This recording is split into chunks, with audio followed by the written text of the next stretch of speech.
J'avais 16 ans et je cherchais un nouveau PC de jeu à acheter sur Craigslist. Je venais de décrocher mon premier emploi et je voulais me faire plaisir après mon premier salaire. J'étais en ligne pratiquement tous les jours après le travail, faisant défiler les nouvelles annonces jusqu'à ce que l'une d'entre elles me convienne. Il s'agissait d'un Alienware vieux de 3 ans avec des spécifications décentes, proposé pour seulement 200 $. Dans la description, il y est dit qu'ils sont récemment passés à un PC plus récent et qu'ils n'ont plus l'utilité de celui-ci, mais qu'il fonctionne encore très bien. Je lui ai envoyé un email et il m'a répondu rapidement. Nous avons échangé quelques messages avant de convenir d'un rendez-vous le lendemain. Il m'a dit de le retrouver sur le parking d'une épicerie à 20 h. C'était un peu loin, alors j'ai proposé un autre endroit où nous pourrions nous retrouver à mi-chemin, mais il a trouvé un tas d'excuses pour expliquer pourquoi il ne pouvait pas. Il a dit qu'il allait être occupé toute la semaine et qu'il ne pourrait pas conduire très loin, donc si je le voulais, je devais aller le chercher près de chez lui. Même si je trouvais cela un peu ennuyeux, j'ai pensé que l'affaire en valait la peine et j'ai accepté d'aller la chercher dans la matinée. J'ai réfléchi un peu plus et j'ai presque décidé d'annuler. Mais il m'a envoyé quelques vidéos montrant que le PC fonctionnait et m'a également dit qu'il me rembourserait en cas de problème, ce qui m'a rassuré. Je suis allé jusqu'au bout et j'ai roulé 35 minutes jusqu'à l'épicerie qu'il m'avait dit de rencontrer et juste au moment où je suis entré dans le parking, j'ai vu un camion à l'arrière. C'était la seule voiture de tout le parking et les lumières de l'épicerie étaient éteintes, comme si elle était déjà fermée. Je pensais que l'intérêt de se retrouver dans une épicerie était de disposer d'un lieu public sûr, ce qui allait à l'encontre du but recherché. Comme j'avais déjà fait presque 40 minutes de route, je me suis quand même arrêté et j'ai espéré que tout se passerait bien. Je me suis garé à côté de son camion et je suis sorti. L'homme assis à l'intérieur s'est penché et a regardé par la fenêtre. Il ne m'a pas souri, ne m'a pas salué ou quoi que ce soit d'autre. Il a juste regardé vers le bas comme s'il m'inspectait, ce qui m'a mis mal à l'aise, puis il est sorti. C'était un homme d'un certain âge, la quarantaine ou la cinquantaine. Il avait des cheveux bruns qui se dégarnissaient sur le devant et, rien qu'en le regardant, on pouvait voir que quelque chose n'allait pas. Et je me suis tenu à quelques mètres en essayant de garder mes distances pendant qu'il faisait le tour et ouvrait la porte arrière. À l'intérieur, je pouvais voir l'ordinateur assis sur le siège, mais pas celui qui était le plus proche de nous.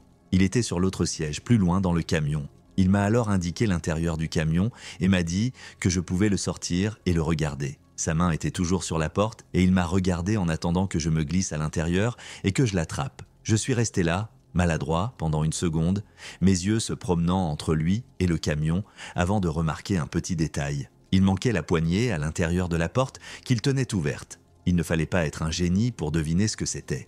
J'ai commencé à m'éloigner de lui et je me suis précipité dans ma voiture. Il m'a crié de revenir, mais je me suis arrêté tout de suite. Le type s'est précipité dans son camion et, au lieu de me suivre, il est parti dans l'autre direction. Il ne fait aucun doute que si je m'étais glissé sur son siège arrière, il aurait claqué la porte derrière moi sans aucune poignée à l'intérieur. Il était évident qu'il s'agissait d'un piège. Malheureusement, je n'avais que son courriel à envoyer à la police, mais je n'ai pas pu le retracer. J'espère simplement que personne d'autre ne tombera dans le piège de cette inquiétante escroquerie sur Craigslist. Depuis, j'ai vérifié à plusieurs reprises si son annonce était de nouveau en ligne pour le PC en espérant pouvoir le mettre en contact avec la police ou quelque chose du genre. Pour l'instant, je n'ai rien vu, mais il se peut qu'il utilise un autre pseudonyme et qu'il essaie d'arnaquer avec un autre objet. Je vous conseille de rester à l'écart de Craigslist.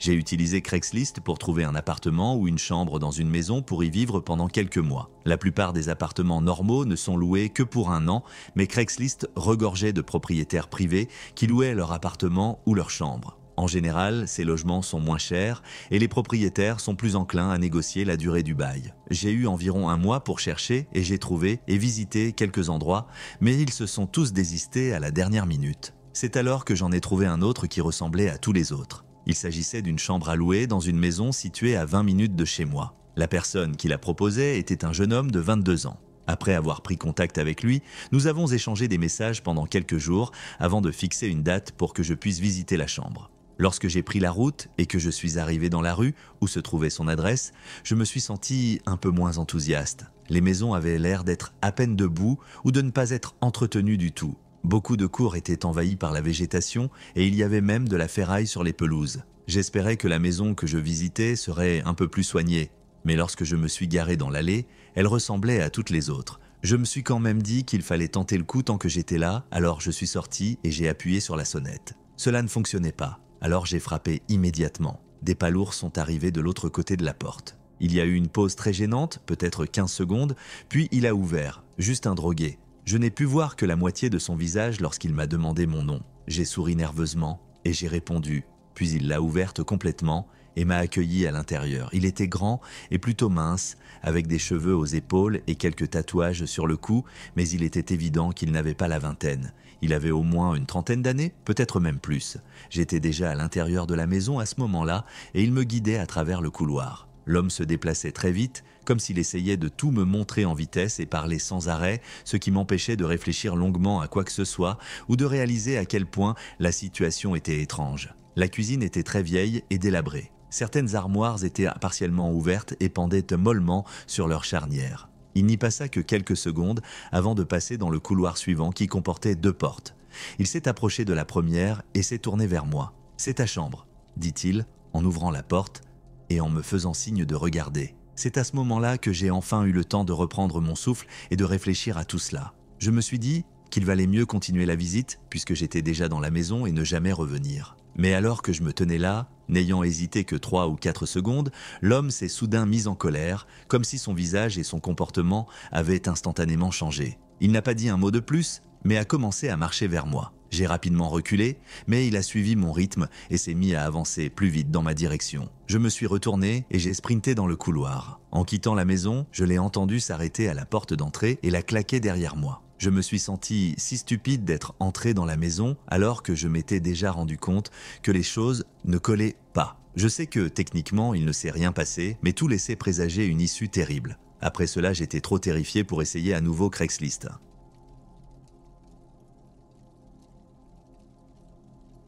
Je vis sur la côte Est.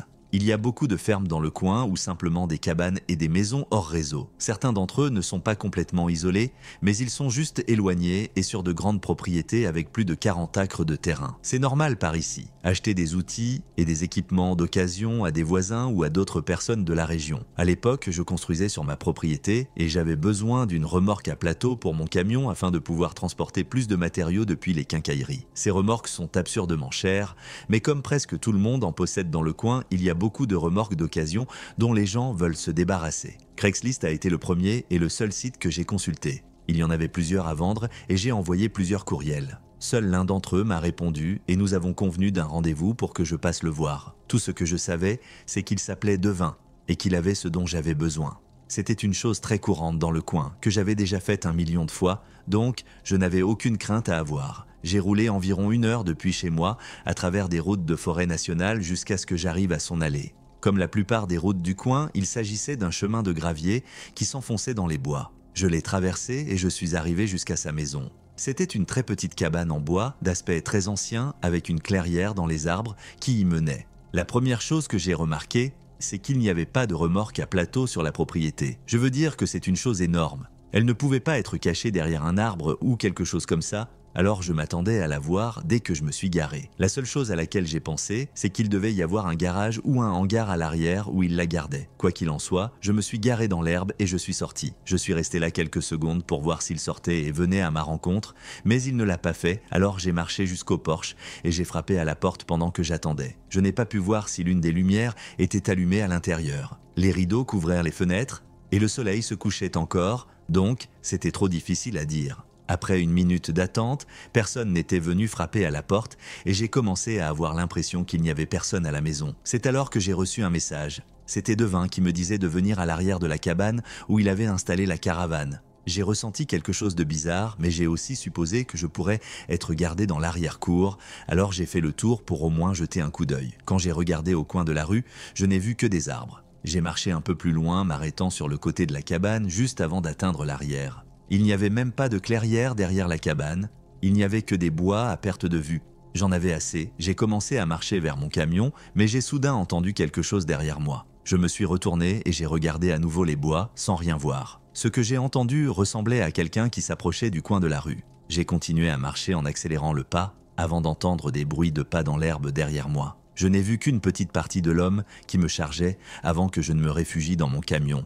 Je ne sais pas s'il a abandonné tout de suite ou s'il avait quelque chose d'autre en tête ou quoi, mais quand je suis entré et que j'ai regardé la cabane, le gaz était parti. Je suis sorti de là et j'ai conduit jusqu'à la ville la plus proche où j'ai pris contact avec la police. En résumé, l'État n'était même pas au courant de la construction d'une cabane sur ce terrain qui était censé être une parcelle inoccupée. Lorsqu'ils ont enquêté, le terrain était clairement abandonné et il n'y avait manifestement aucune intention de me vendre quoi que ce soit. Ce type m'a clairement tendu un piège pour me faire du mal. Je pense qu'il se cachait le long du mur arrière de la cabane et qu'il attendait de me sauter dessus dès que j'arriverais.